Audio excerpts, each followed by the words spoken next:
오늘은 민수기 15장 강해 설교를 하겠습니다.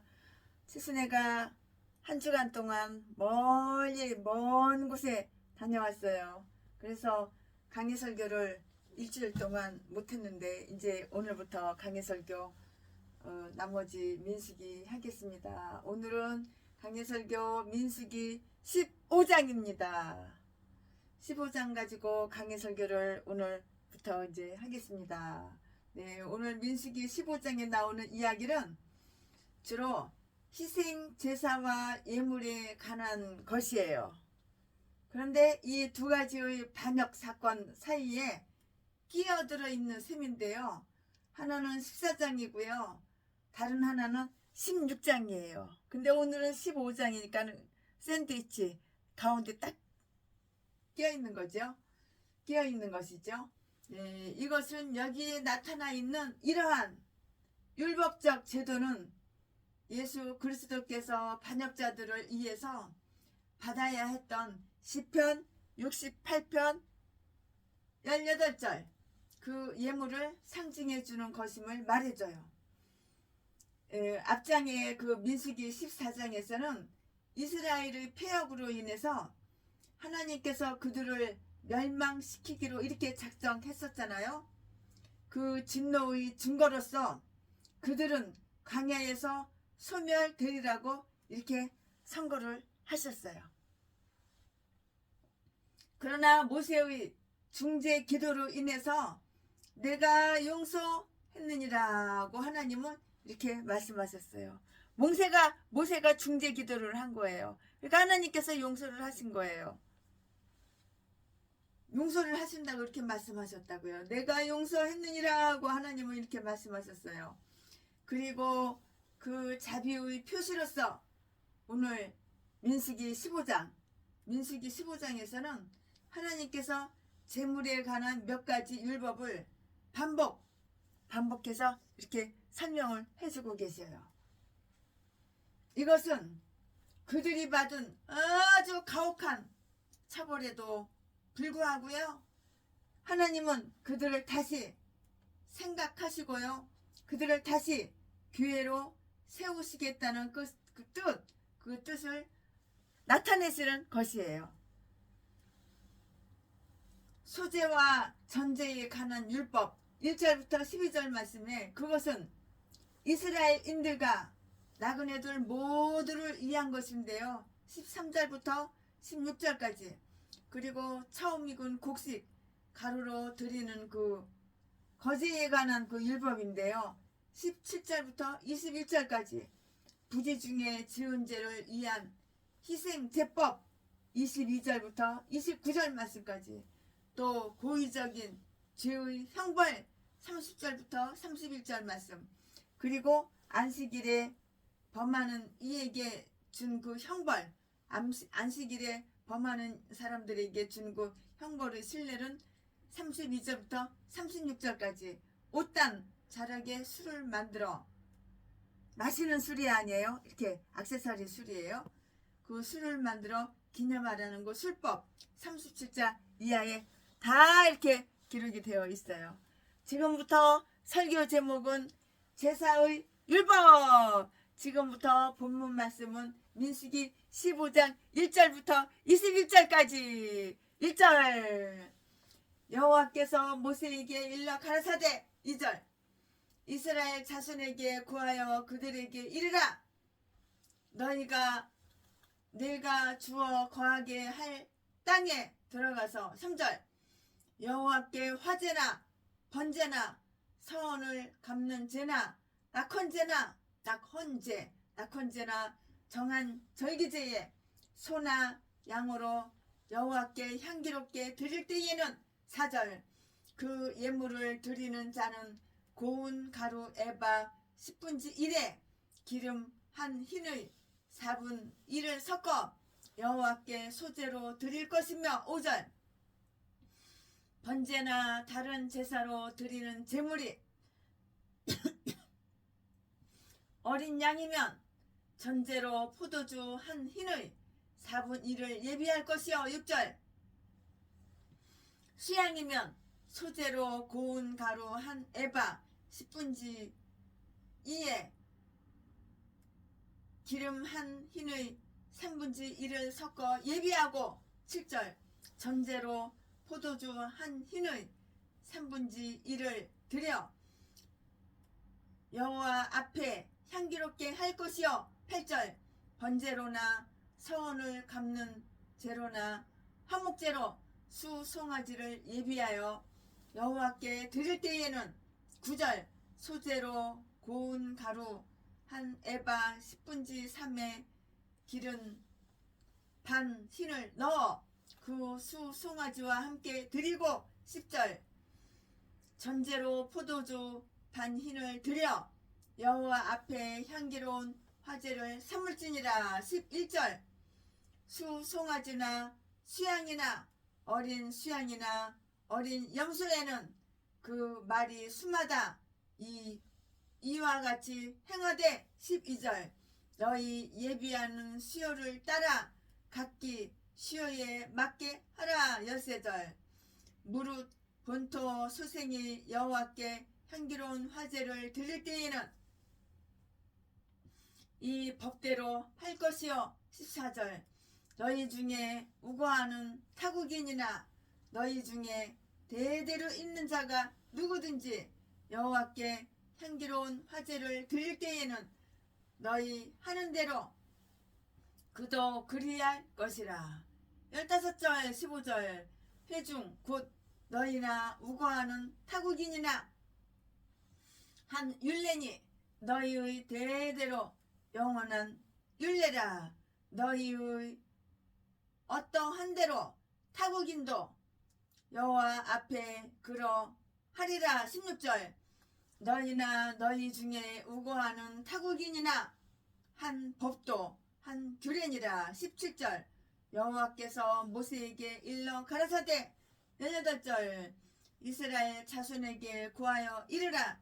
너희가 나의 인도하는 땅에 들어가거든. 19절 그 땅의 양식을 먹을 때에 여호와께 거제를 드리되. 20절 너희의 처음 익은 곡식 가루떡을 거제로 타작 마당의 거제같이 드리라. 21절 너희의 처음 익은 곡식가루 떡을 대대에 여호와께 거제로 드릴지니라. 아멘. 이 본문 말씀이에요. 이 본문 말씀 가지고 오늘도 강의 설교 쭉쭉쭉쭉 이어서 이렇게 하겠습니다. 네, 여기에서 살펴볼 내용은 다음과 같은데요. 그 다음이 무엇인지 설명해 드리겠습니다. 소재와 전제에 대한 아주 완벽한 그 지시사항이 있어요. 이것은 동물을 희생 제물로 드리는 모든 제사에 부속이 되는 그러한 제사예요. 지금으로 말하자면 예배죠. 이 율법의 서두는 매우 고무적이고요. 내가 너희에게 준 그 땅에 들어가게 되거든 이러저러한 일을 하라는 그러한 것이에요. 2절 말씀에 이것은 하나님께서 그들에게 내리신 선고에도 불구하고요. 그들과 화해하셨다는 그 사실뿐만이 아니고요. 그들은 하나님을 배반하는 성향을 지니고 있음에도 불구하고 그들의 자손들에게 약속된 그 땅을 보장해 주시리라는 사실을 명백히 이렇게 말해주는 것이에요. 그들은 종종 생각하기를 자기들은 운명적인 악을 범한 죄책 때문에 지난 그 세대들처럼 자기들도 영원히 가나안에서 축출되고 말 것이라고 이렇게 했을 것이에요. 그러나 이러한 말은 그들이 가나안 소유권을 몰수당한 정도로까지는 죄를 짓지 않게 되리라는 그 보증이 있었는데요.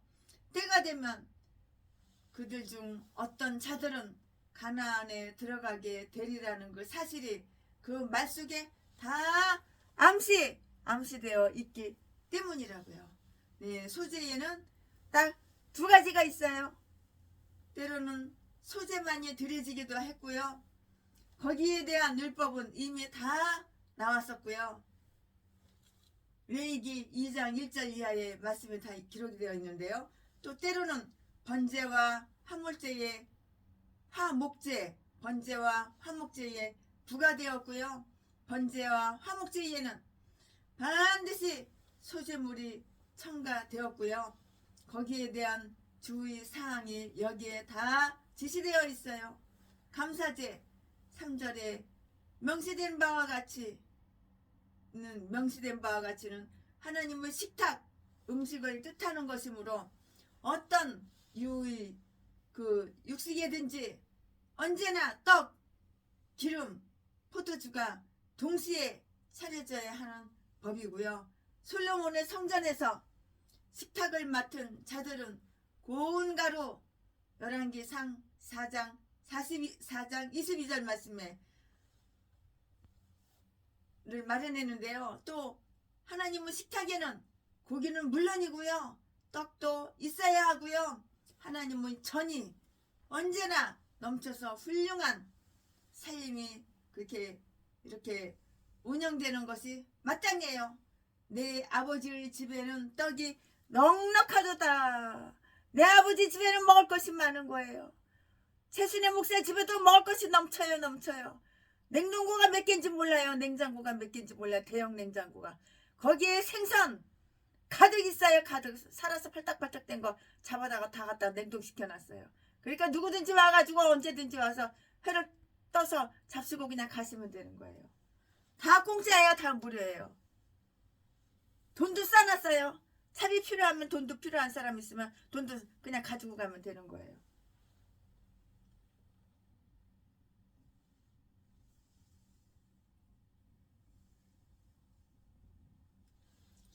내린 선고에도 불구하고 그들과 화해하셨다는 뿐만이 아니고요.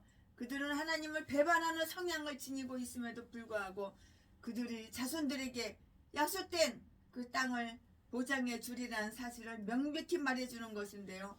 그들은 종종 생각하기를 자기들은 운명적인 악을 범한 죄책 때문에 지난 세대들처럼 자기들도 영원히 가나안에서 축출되고 이렇게 말 것이라고 이렇게 했을 것이에요.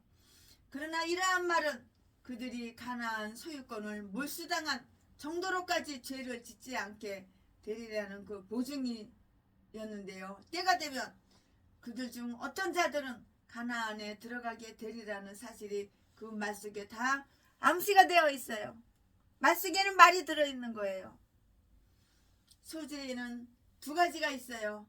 때로는 소재만이 드려지기도 했고요. 거기에 대한 율법은 이미 다 나와 있어요. 레위기 2장 1절 말씀에. 또 때로는 번제와 화목제에 부과되었고요.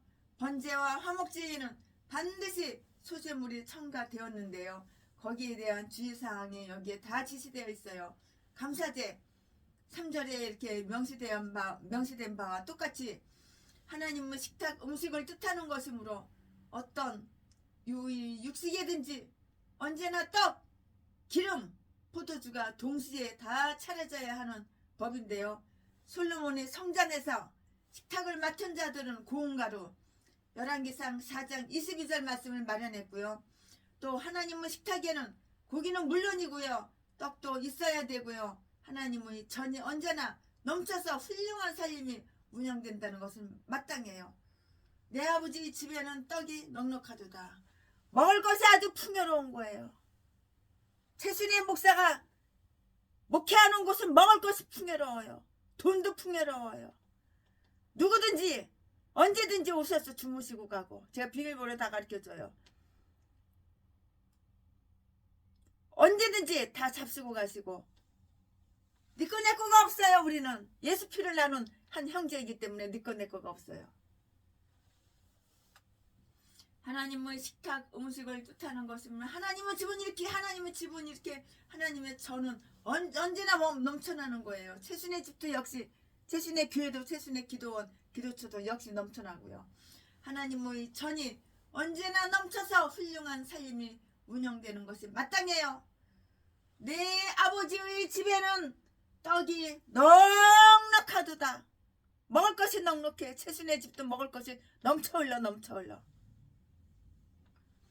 이 율법의 의도를 보면 그들이 함께 드리는 여러 가지 희생 제사에 각각 북이 될 소제물과 전제물의 분량을 말해주려는 것인데요. 희생 제물이 어린 양이나 어린 염소면 한 오멜 약 2.5리터인데요. 그것을 4분의 1흰은 2분의 1 오멜의 기름 오일과 이렇게 섞어야 돼요. 전제물은 그와 같은 양의 포도주 곧 4분의 1 흰을 겸비해야 하고요. 또 희생 제물이 수양이면 소제물은 2배가 필요하고요. 곧 이 오멜의 가루와 4분의 3 흰의 기름, 이 기름은 우리들에게 있어서의 빵에 바르는 버터 격이고요. 이걸 섞어야 된다고요. 전제의 분량은 마찬가지예요. 6절 7절 말씀에 제물이 수소일 때는 소제물이 딱 3배가 되고요. 곧 3 오멜의 가루와 기름 2분의 1 흰, 그리고 전체로는 같은 양의 포도주가 필요하다고요. 8절부터 10절 말씀까지. 그리고 각각의 희생물은 그것이 개인 부담이든 아니면 공동 부담으로 드리든지 하게 되는데요. 우리들이 그 예배도 다른 규칙들에 의해서 그 적당한 분량의 법칙에 의해서 근절되어야만 그 함을 기억을 하는 거예요. 아주 그냥 이렇게 기억을 해야 되는 거예요. 다 이렇게 룰이 있어요. 룰이. 다른 우리 최순의 목사가 목회하는 것도 룰이 있어요. 자기가 먹을 음식을 먹었으면은 자기가 먹은 밥그릇은 자기가 설거지라고 갈 것. 그리고 신발 신고 교회에 돌아다니지 말고, 신발 신고 사택에 돌아다니지 말고, 신발 벗고 들어올 것. 그 기본적으로 예의죠. 다른 문제에서와 마찬가지로 여기서는 13절부터 16절 본토인이나 나그네가 같은 수준에 서게 되어 있는데요. 너희에게나 나그네들에게 이렇게 한 율법이 되리라. 곧 유대인의 신앙으로 개종한 외국인들에게도 한 가지니라. 그러므로 이렇게 살펴볼 수가 있어요. 이것은 이방인들도 개종하여 신앙을 갖게 되고요. 참 하나님을 예비하게 될 것을 의도하고 있다고요. 그들의 일반 사회 생활에는 선천적인 이스라엘인들과 나그네들 간에 차별이 있었으나 하나님께 관한 일에 있어서는 차별이 없었어요. 나그네도 여호와 앞에 너와 같게 되리라. 하나님은 사람을 외모로 취하지 않기 때문이에요. 이사야서 56장 3절 말씀을 참조해 보시기 바랍니다. 이것은 유대인이 나그네들에게 친절을 베풀고요, 압제하지 말아야 할 그 의무가 있음을 이렇게 말을 해주는데요. 그들도 하나님께 인정을 받고요, 용납될 것이기 때문이라고요. 신앙의 사귐은 가장 큰 상호 부조고요. 모든 대적을 다 이렇게 모든 대적을 물리치고 만다고요. 물리치고 말아요. 저들의 생득적 특권을 자랑하려고 하던 그 유대인들에게는 하나님은 수치이기도 하고요. 우리는 아브라함의 자손이라고요. 그러나 하나님은 이방인들의 아들들로 야곱의 아들들처럼 하나님께 영접될 것임을 알려주시는 것이고요. 사람의 출생이나 가문은 하나님과의 관계에 대해서는 아무런 도움이나 방해가 되지 않아요. 이것은 또한 믿는 이방인들은 이스라엘인들로 간주되듯이 믿지 않는 이스라엘인들은 이방인들로 이렇게 간주된다는 사실을 다 암시해 주는 것이에요. 암시해 준다고요. 이것은 하나님께서 이방인들을 불러 교회에 들이시리라는 것을 이렇게 말해주는 아주 좋은 전조인데요. 유대인과 이방인들을 율법조차도 이렇게 거의 구별치 않았다면 하물며 복음이랴. 하물며 복음이랴. 복음은 율법의 의식을 준행하지 않고도 모든 장벽을 무너뜨리고 한 희생 제사 속에서 하나님과 서로 화해되게 하신 것이라고요. 화해되게 하신 것이라고요. 하나님께 처음 익은 그 가루를 드려요. 그 드리는 제사에 관한 율법 앞에서와 마찬가지로 여기에서도 그들이 약속된 땅에 들어가게 되거든 이라는 그 1호의 전제 18절 말씀에 속에서 다 이렇게 말씀은 시작이 돼요. 지금 그들은 만나를 먹고 살아가고 있으므로 저들의 일용한 양식에 대한 하나님의 권리를 특별히 감사할 필요가 없었는데요. 그들의 생존은 온전히 그에게 달려 있었고요. 만나 자체가 그 사실을 증언해주고 있었기 때문이라고요. 그러나 가나안에서는 자기들이 수고한 열매를 먹게 됨으로써 하나님은 당신이 그들의 지주요 그들에게 은혜를 베푸는 위대한 시혜자라는 그 인정을 받을 필요가 있었어요. 그들은 첫 산물뿐만이 아니고요. 그들의 수확물의 10분의 1 이것은 이미 따로 떼어둔 것이었는데요. 이것도 드려야 했고요. 또 그들이 곡물이 집에나 떡 반죽 통에 있을 때에 또 이미 식탁에 놓을 준비가 거의 다 되었을 때에도 하나님은 그들이 가루의 일부를 감사의 예물로 더 받으셔야 한다고요. 유대인들은 전체 덩어리의 최소한 40분의 1을 다시 드린다고 이렇게 해요. 40분의 1을 다시 드린다고요. 20절 21절 말씀에 그리고 그것은 제사장들이 식구들이 먹어야 하는데요. 이처럼 저들은 날마다 양식으로 인하여도 하나님께 의존되어 있음을 고백해야 했으니 집안에서 식사를 할 때에도 그랬던 것이고요. 그리고 나서 하나님께 바쳐 그것을 잘 사용해 주십사고 이렇게 비는 것인데요. 왜냐하면 곡식을 집으로 이렇게 집에 가져왔지만 하나님께서 그것을 후 불어버렸어요. 곡식을 집에 갖고 왔어요. 근데 하나님께서 불어버렸다고요. 홀가닥 다 날아가 버렸죠. 왜 그랬냐고요? 국물이 아주 소량이 되어버렸다는 그 기록을 알고 있기 때문이라고요. 학개서 1장 9절 말씀에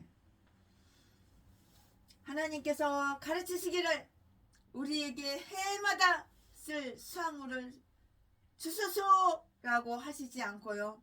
우리에게 일용한 양식을 주옵소서라고 이렇게 말을 했는데요. 먼 훗날 예언자가 사렙다 가부에게 말했듯이 하나님은 이 율법을 통하여서 그 백성들에게 다 이렇게 말씀을 하고 계신 것이에요. 여러분 사렙다 가부 그 이야기의 스토리 잘 아시죠? 하나님은 이 율법을 통하여 그 백성들에게 말씀하시고 계신 것인데요. 먼저 나로 작은 떡 하나를 만들어 내게 가져오라. 열왕기상 17장 13절 말씀. 이 예물은 에스겔이 환상으로 본 그 성전의 율법에서도 밝히 지지받고 있는데요. 그리고 그것은 가정에 자비를 베푸시겠다는 그 약속이 붙어있는 계명이라고요. 에스겔서 44장 30절 말씀에 너희가 첫 가루를 제사장에게 주어 그들로 내 집에 복이 임하도록 하라. 하나님께서 우리의 재산 중에서 당신의 응분을 받으셨다면 그때야 우리에게는 이안이 찾아올 것임을 다 이렇게 저렇게 기대할 수가 있기 때문인 것이라고요. 아멘. 지금부터는 설교 제목이 바뀌어요. 지금부터는 본문 말씀이 바뀌어요. 지금부터는 설교 제목이 죄를 위한 제사. 지금부터 본문 말씀은 민수기 15장 22절부터 29절까지 22절 너희가 그릇 범죄하여 여호와가 모세에게 말한 이 모든 명령을 지키지 못하되 23절 곧 여호와가 모세로 너희에게 명한 모든 것을 여호와가 명한 날부터 이후 너희의 대대에 지키지 못하여 24절 회중이 부지 중에 그릇 범죄하였거든 온 회중은 수송아지 하나를 여호와께 향기로운 화제로 드리고 규례대로 그 소제와 전제를 드리고 수염소 하나를 속죄제로 드릴 것이라. 25절 제사장이 이스라엘 자손의 온 회중을 위하여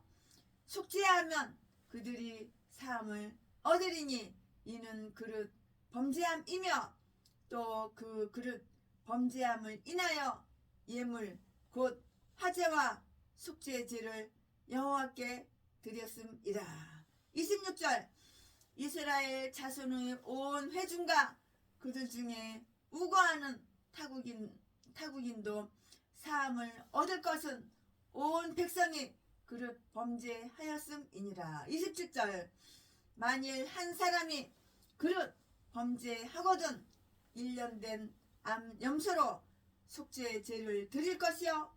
28절 제사장은 그 그릇 범죄한 사람이 그릇하여 여호와 앞에 얻은 죄를 이하여 속죄하여 그 죄를 속할지니 그리하면 사함을 얻으리라. 29절 이스라엘 자손 중 본토 소생이든지 그릇 중에 우거하는 타국인이든지 무릇 그릇 범죄한 자에게 대한 법이 동일하거니와.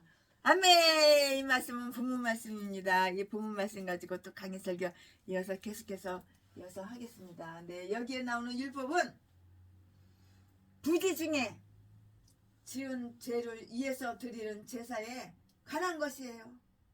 유대인들은 그 죄는 자기들의 선생들이 그 실수 잘못으로 인하여 범하게 된 우상 숭배나 거짓 예배라고 이렇게 이해를 한다고요.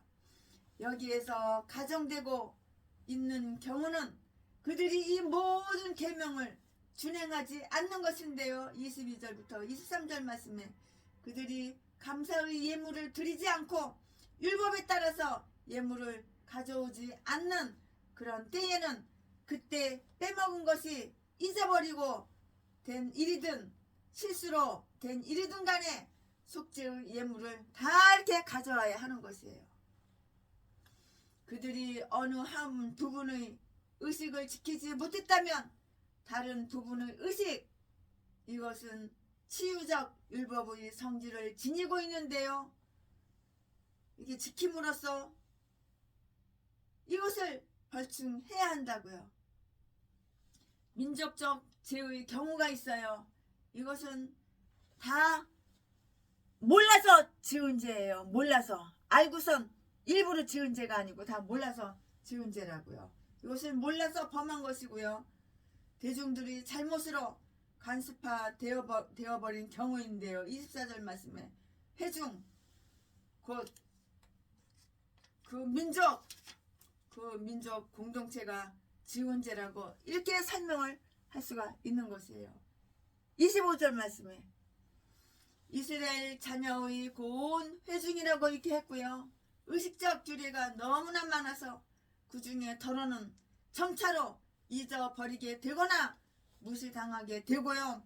특히 그들이 가루의 거제를 드리기 직전에 그러했던 모양인데요. 그래서 시간이 지남에 따라서 율법에 대한 논의가 있게 되자 이런저런 명령을 온 회중이 무시하고 있었다는 것이 다 드러나게 되면 그 온 회중을 위해서 제물을 바쳐야 하고요.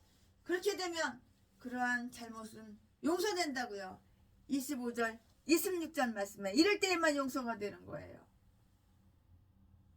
그래서 당연히 받아야 하겠지만 어떤 민족적 심판을 받지 않게 되는 것인데요. 법식 또는 규례에 따른 희생 제물은 분명히 이미 언급이 된 것인데요. 여기에서 다 반복이 되어 있는 것이에요. 앞에서 레위기 4장 13절 21절 말씀은 속죄 제물이라고 불리웠던 바로 그 수소가 여기서는 24절 말씀에 번제물이라고 이렇게 불리우고 있는데요. 이것은 이 제물은 제단 위에서는 아니라 하더라도 진 밖에서 송두리째 불살라지기 때문이었을 것이라고요. 그리고 여기에서는 속죄제를 위하여 염소를 추가하는 것으로 이렇게 되어 있고요. 이 율법에 따라서 히스기야는 자기 아버지 치세중의 과오를 위한 속죄제를 드렸어요. 이때는 그랬어요. 지금하고는 시대가 틀리죠. 그는 7마리의 수소, 남자소, 순놈, 7마리의 수소, 7마리의 수양, 7마리의 어린 양, 그리고 7마리의 수염소. 이게 다 순놈이네. 암놈은 없고 다 순놈만 있어. 수염소를 드렸다고요. 이것은 그 나라와 성소와 유다를 위해서 역대하 29장 21절에 그리고 모든 이스라엘을 위해서 24절에 드린 속죄 제물이었다고요. 그리고 그들이 포로에서 돌아왔을 때도 그와 비슷한 제사를 드린 것을 다 알 수가 있는 것이에요. 스가랴 8장 35절 말씀에 그와 비슷하게 특정 개인의 경우도 나와 있는데요. 어떤 사람이 부지 중에 죄를 지으며 27절 즉 자기의 어떤 의무를 빼먹으면 그는 지정된 대로 레위기 4장 27절에 예물을 바쳐야 된다고요. 그리하면 부지 중에 범한 그 죄가 속죄하게 되어 용서받게 된다고요. 28절 최순애 목사도 개인적으로 얼마나 죄를 많이 지었는지 주일날 교회를 안 가. 교회 갈 시간이 없어. 나이트클럽에서 미팔군에서 색스폰 불고 그거 미쳐가지고 바이올린에 색스폰에 미쳐가지고 주일날 교회 갈 시간이 없어. 죽을 병이 왔어요. 머리가 다 빠졌어요. 유방암이 왔어요. 이제 며칠 못 살아요. 몇 달 못 살아요. 남은 인생 오늘 죽을지 내일 죽을지 1시간 있다 죽을지 10분 있다 죽을지 몰라요. 심장에 부정맥이 왔어요. 심장이 멎었다 갔다 심장이 막 이렇게 뛰었다가 천천히 이렇게 뛰었다가 또 멎었다가 갔다. 왜 그럴까? 그 이유를 다 보니까는 죄 때문에. 나한테 왜 죽을 병이 왔을까? 중풍이 걸려가지고 왼쪽이 완전히 마비가 돼가지고 왼쪽이 이게 감각이 없어요. 이게 막대기인지 사람 얼굴인지 감각이 없어요. 각 주먹으로 때려도 몰라요. 이게 감각이 없어요. 막대기 한 가지예요. 왼쪽 팔다리 왼쪽이 완전히 마비가 돼가지고 왜 그랬을까? 왜 나한테 죽을 병이 왔을까? 죄 때문에. 그래서 강원도 가가지고 회개 기도를 하고 회개를 하고 성경을 읽고 회개를 하고 나니까 하나님께서 용서를 해주신 거예요. 병을 고쳐주신 거예요. 구약 먹고 신약 먹고 사는 거예요. 다른 약 소용없어요. 이 세상에 아무리 비싼 약 아무리 좋은 약 치료라고는 구약 먹고 신약 먹고 최순애가 사는 거예요. 그러니까 이제 세상으로 안 나가죠. 중학교 선생을 23년을 했어요. 최순애가 주로 1학년 2학년 담임을 맡았어요. 다 사표 내고 그때 유방암이 와가지고 사표를 냈죠. 물론 색소폰도 안 해요. 바이올린도 안 하고 어쩌다가 가끔 심심하면 건반이나 한번 두들기고 드럼이나 한번 두들기까 안 해요. 장구나 두들기까 하모니카나 부를까 기타나 한번 두들기까 안 해요. 이제는 죄 때문에 이렇게 내 몸뚱이가 병이 들고 죽을 병이 온 거예요. 지금은 얼마나 건강한지 하나님께서 다 고치셔가지고 1층부터 10층 2층 20층 아파트도 엘리베이터 안 타고 싹 뛰어 올라갔다가 후다닥 뛰어내려오고 하루에 4시간 5시간 걸어도 2시간 1시간 이상 뛰어다녀도 어느 때는 막 5시간 6시간씩 꼬박 서서 설교해도 끄떡없어요. 이제는 회개를 하니까 이렇게 좋으신 하나님께서 다 병을 치료해 준 거예요. 얼마나 감사해요. 또한 최순애가 여기 갑상선 저하증이 있어가지고 아주 그냥 헷가닥 갔다가 그냥 아주 너무 힘들어가지고, 근데 어느 목사님이 최순애 갑상선을 위해서 기도를 해주시니까 싹 치료가 돼가지고 갑상선 약을 10년 넘게 먹었는데 지금 3년째 갑상선 약 하나도 신지로이도 하나도 안 먹어도 처음에 4분의 1 알 먹다가 나중에 2분의 1 먹다가 나중에 하나를 먹다가 나중에 하나를 반 먹다가 하나님께서 싹 치료해줘가지고 안 먹은 지가 몇 년이 돼도 2년 3년이 돼도 끄떡없어요. 끄떡없어. 싹 다 병원 가서 검사해보니까 800만원 주고 머리부터 발바닥까지 혈관까지 다 그냥 검사해보니까 정상 건강하게 나왔어요. 이렇게 회개하면 하나님께서 축복해 주시는 거예요. 다른 약 없어요. 내가 병들었어 그러면 구약 먹고 신약 먹고 회개하면 싹 치료되는 거예요. 그와 비슷하게 특정 개인의 경우도 나와 있는데요. 어떤 사람이 부주 중에 죄를 지으면 27절 즉 자기의 어떤 의무를 빼먹으면 그는 지정된 대로 레위기 4장 27절 이하의 예물을 바쳐야 된다고요. 최순애는 강원도 철원에 대한수도원 가서 그랜드 피아노 새거 회개 예물로 바치고 거기 가서 회개했죠. 즉 자기의 어떤 의무를 빼먹으면 그는 지정된 대로 레위기 4장 27절 이하의 예물을 바쳐야 된다고요. 그리하면 부지 중에 범한 그의 죄가 속죄된다고. 이 세상에 공짜는 없는 거야. 이 세상에 공짜가 어딨어. 28절 말씀이에요. 그럼 다음과 같은 사실을 한번 관찰해 볼까요? 부지 중에 범해진 죄도 속죄를 필요로 한다.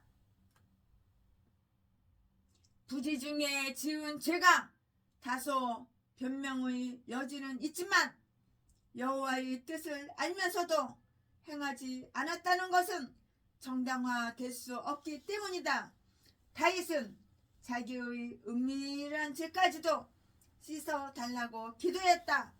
즉 그가 깨닫고 잊지 못하는 죄, 알지 못하고 있는 가오까지 씻어달라는 것이다. 시편 19편 12절 말씀에 부지 중에 범한 죄는 이대한 재물 그리스도를 통하여 용서된다.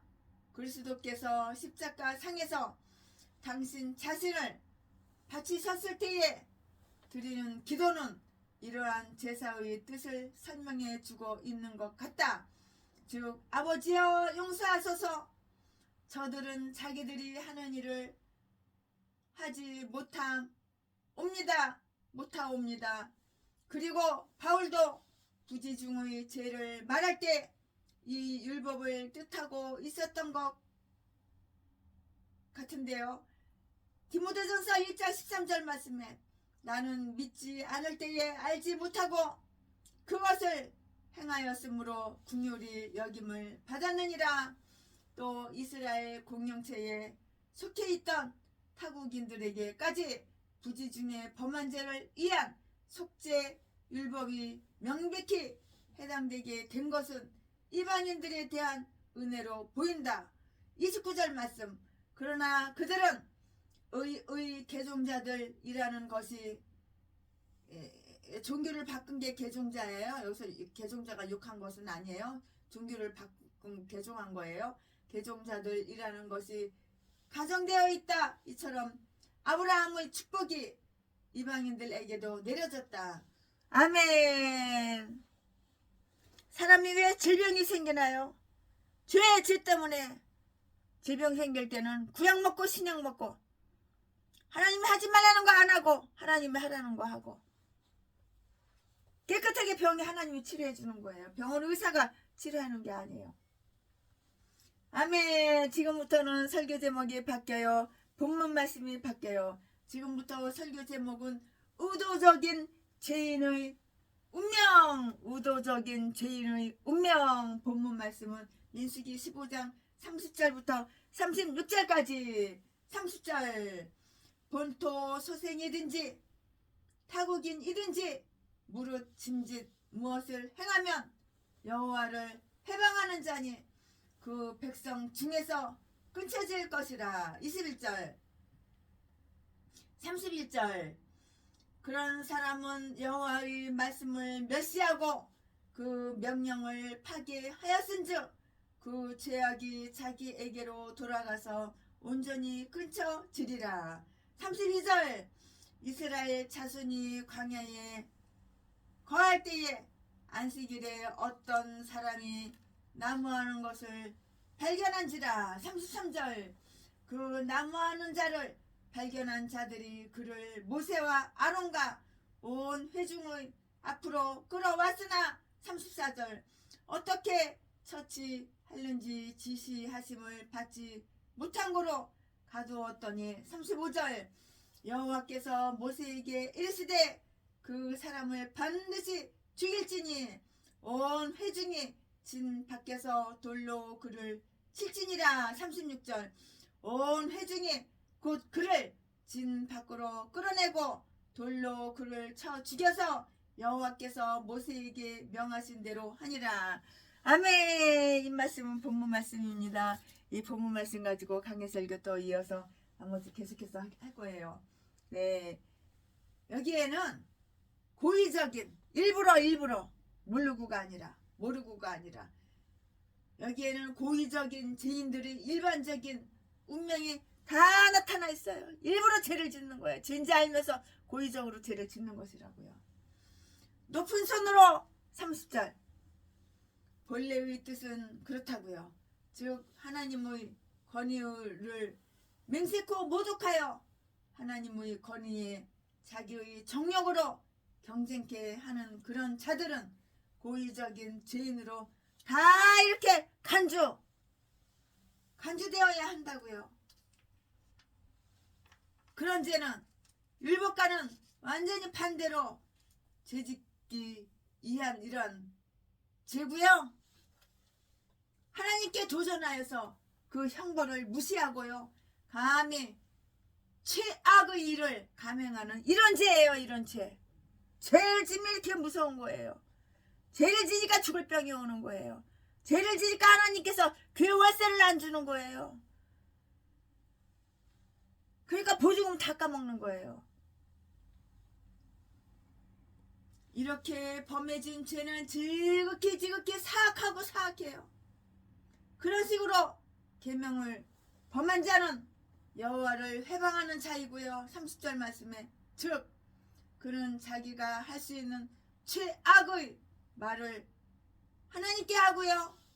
가장 부당한 일을 하나님께 행하는 자인데요. 일부러 고의적 죄인들의 언어는 영원한 진리는 믿기에 부적합하다고요. 만유의 여호와는 복종하기에 부적합하다고요. 전능한 권능을 두려워하거나 신뢰하기에는 부적합하다라는 것이에요. 그런 자는 여호와의 말씀을 다 어떻게 멸시한다고.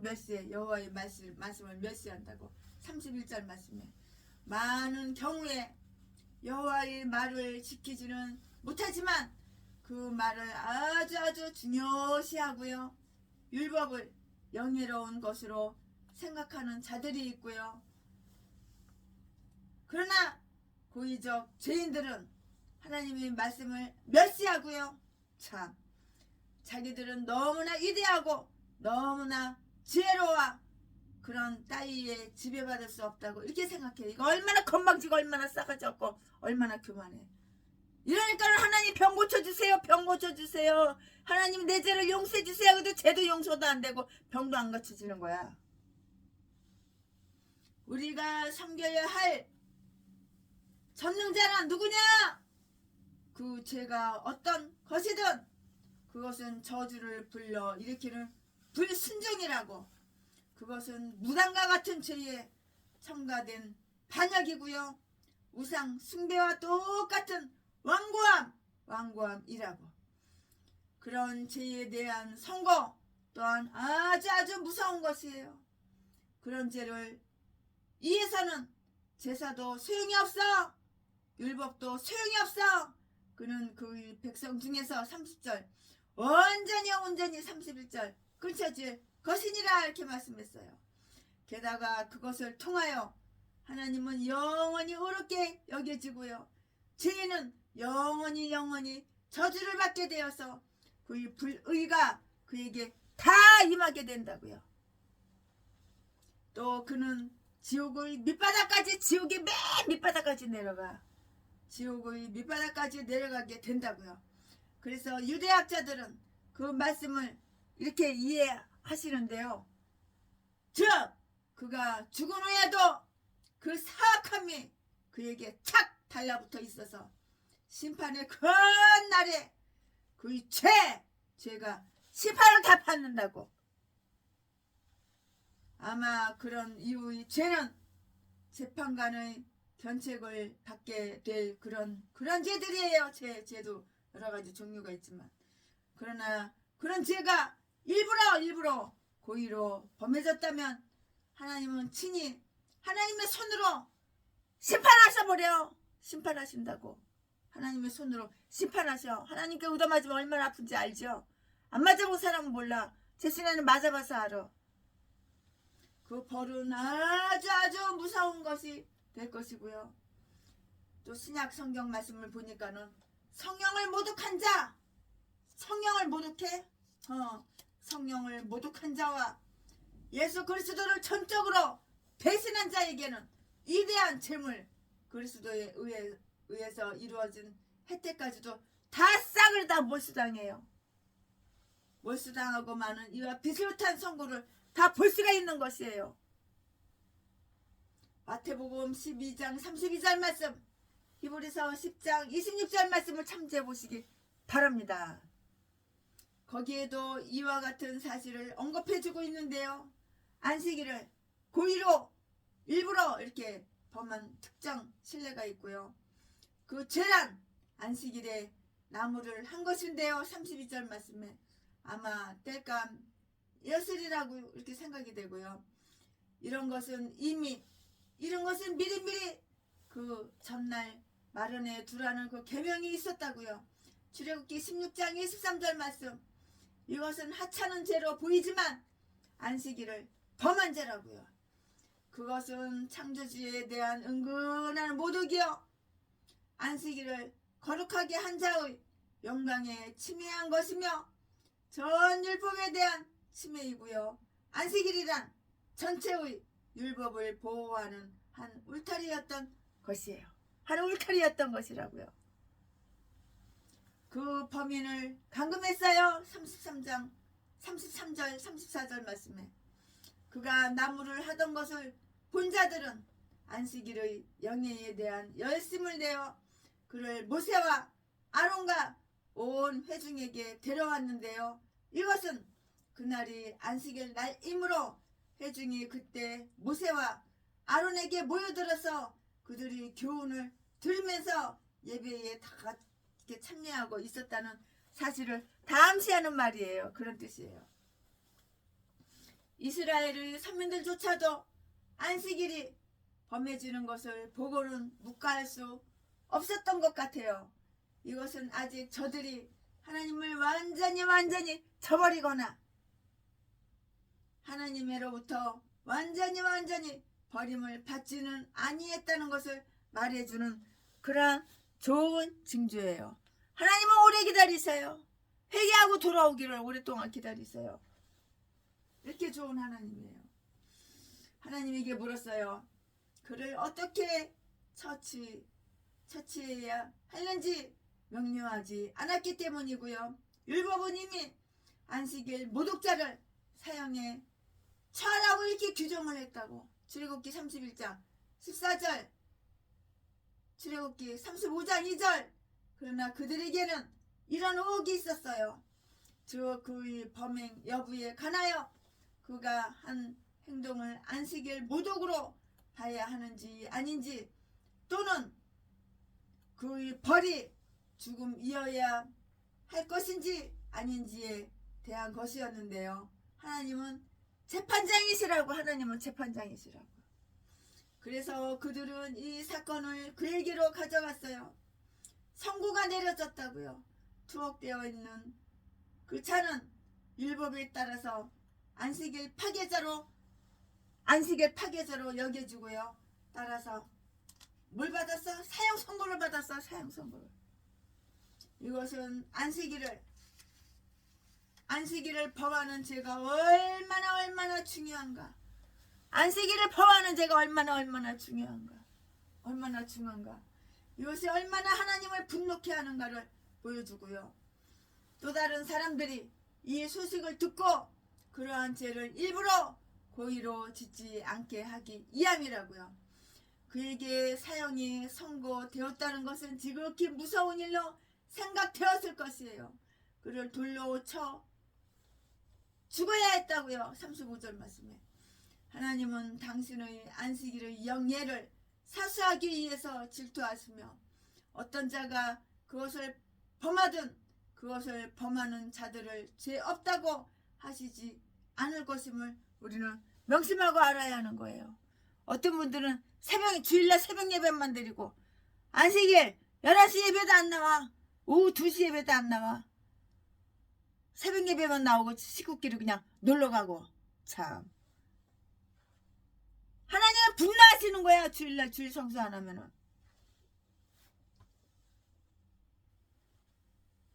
또 다른 사람들이 이 소식을 듣고 그러한 죄를 고의로 일부러 짓지 않게 하기 위함인데요. 그에게 사형이 선고되었다는 것은 지극히 무서운 일로 생각되었을 것이고요. 그를 돌로 쳐 죽어야만 했어. 안식일날 예배 안 드리면 돌로 쳐 죽인다고. 35절 말씀에 하나님은 당신의 안식일의 영예를 사수하기 위해서 질투하시며 어떤 자가 그것을 범하든 그것을 범하는 자들을 죄 없다고 하시지 않을 것임을 명심하자고요. 형이 집행되었어요. 36절 말씀에 그는 회중에게서 돌에 맞아 죽었는데요. 많은 사람이 돌로 쳐 죽이는 이 일에 동원되었다고. 그에게 돌을 던졌던 그들은 모두 다시는 그런 죄를 짓지 않도록 조심하게 되었을 것인데요. 공공연히 안식일을 모독하는 일은 공공연한 범행과 마찬가지로 율법의 두 동판을 지키는 청지기 드린 법관들에 의해서 처벌받고 제재받아야 하는 그런 죄라고요. 느헤미야 13장 17절 말씀을 참조해 보시기 바랍니다. 무슨 일이든 간에 장작 몇 개피를 이렇게 모았다고 해서 그렇게 중요한 무거운 죄, 그렇게 중죄가 될 수는 없고요. 하나님께서 그를 처벌하신 것은 우리 모두에게 하나의 본보기 뻔때를 보여준 거야. 본보기를 보이신 것이라고 하는데요. 그래서 우리에게 안식일을 성수하도록 의식을 깨우치고자 하는 것이라고 한다고요. 아멘. 주일날은 어디 슈퍼 가서 먹는 것도 사 먹는 것이 아니에요. 주일날은 돈을 쓰는 것이 아니에요. 주일날은 온전히 주님을 위하여 주일 성수를 해야 되는 거예요. 주일날은 오로지 기도하고 예배드리고 말씀과 기도와 찬양과 예배 이것 말고는 없어요. 주일날은 어디서 밥 한 끼도 사 먹는 거 아니에요. 오직 하나님만을 위해서. 아멘. 지금부터는 설교 제목이 바뀌어요. 본문 말씀이 바뀌어요. 지금부터 설교 제목은 옷단에 관한 율법. 지금부터 본문 말씀은 민수기 15장 37절부터 41절까지. 37절 여호와께서 모세에게 일러 가라사대. 38절 이스라엘 자손에게 명하여 그들의 대대로 그 옷단 기의 술을 만들고 청새 끈을 그 기의 술에 더하라. 39절 이 술은 너희로 보고 여호와의 모든 계명을 기억하여 준행하고 너희로 방종케 하는 자기의 마음과 눈의 욕심을 쫓지 않게 하기 위함이라. 40절 그리하면 너희가 나의 모든 계명을 기억하고 준행하여 너희의 하나님 앞에 거룩하리라. 41절 나는 너희의 하나님이 되려 하여 너희를 애굽 땅에서 인도하여 낸 여호와 너희 하나님이니라. 나는 여호와 너희 하나님이니라. 아멘. 이 말씀 본문 말씀이에요. 이 본문 말씀 가지고 또 이어서 강해 설교 계속해서 하겠습니다. 네, 부지 중에 또는 연약하여 지은 죄의 그 용서를 위한 율법이 막 이렇게 주어졌어요. 이제는 그러한 죄를 방지하기 위한 한 방책이 마련이 된다고요. 그들의 옷단에는 술을 다루라는 것이에요. 술 다루는 거 알죠? 이렇게 액세서리 이렇게 만들어가지고 이렇게 이쁜 거. 이것은 그들이 의무를 상기하기 위한 것이었고요. 그럼으로써 잊어버려서 죄짓는 일이 없도록 하고자 함이었다고요. 또 여기에서 지정된 표적은 비단이나 실, 또 직물로 만든 술이든가 옷단 자체를 풀어서 만들든가 옷단을 탄탄하게 하기 위하여 그 끝에다 푸른 술을 놓으라고 이렇게 했어요. 38절 말씀에 유대인들은 특별한 민족이었는데요.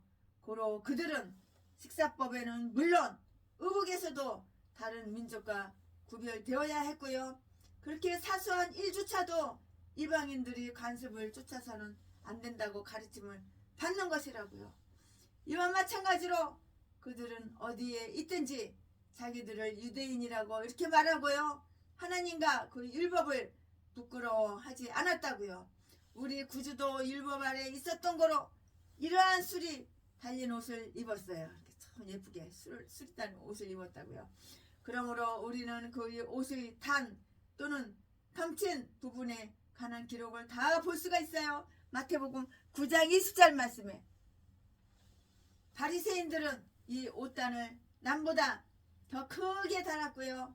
그들은 그것을 남보다 더 거룩하고 신앙적인 것으로 이렇게 생각했던 것 같은데요. 성물함은 다른 것이라고요. 그것은 백성들이 만들어낸 고안이에요. 그러 이 옷술은 하나님이 정하신 제도라고요. 당시의 유대인들은 그런 옷을 입었고요. 그것을 입을 때에는 우리를 성별시켜주는 그분께 찬양을 돌리세. 그리고 우리에게 술이 달린 옷을 입으라고 하신 자를 찬양하세 라고 이렇게 했다고 한다고요. 이 의도는 그들이 특별한 민족임을 그들에게 기억나게 해주는 것이었는데요. 그것은 옷을 아름답게 꾸미려는 장식의 뜻이 있는 것이 아니고요. 기억을 통하여 그들에게 순결한 마음을 일으키게 하여 베드로후서 3장 1절 말씀 그들이 술을 보고 계명을 기억나게 하기 위함이라고요. 많은 사람들이 자기들의 그 장신구를 자랑하여 교만한 마음을 채운다고요. 그러나 그들은 이러한 장신구들이 저들의 의무감을 일깨우기 위한 것임을 다 알아서 그들의 신앙이 늘 자기들에게 불어나게 해야 한다고요. 그래서 옷과 같이 언제나 신앙이 그들이 가는 곳마다 동행하게 하기 위함이었어요. 그들이 죄의 유혹을 받게 되면 참 죄의 유혹을 받게 될 때가 많이 있죠. 그들이 죄의 유혹을 받게 되면 옷술이 하나님의 그 계명을 일러주는 좋은 자 노릇을 이렇게 하게 될 것이에요. 만일 어떤 의무가 이렇게 잊혀져서 즉시에 실행되지 아니했다면 옷술이 그것을 그에게 알려줄 것이고요.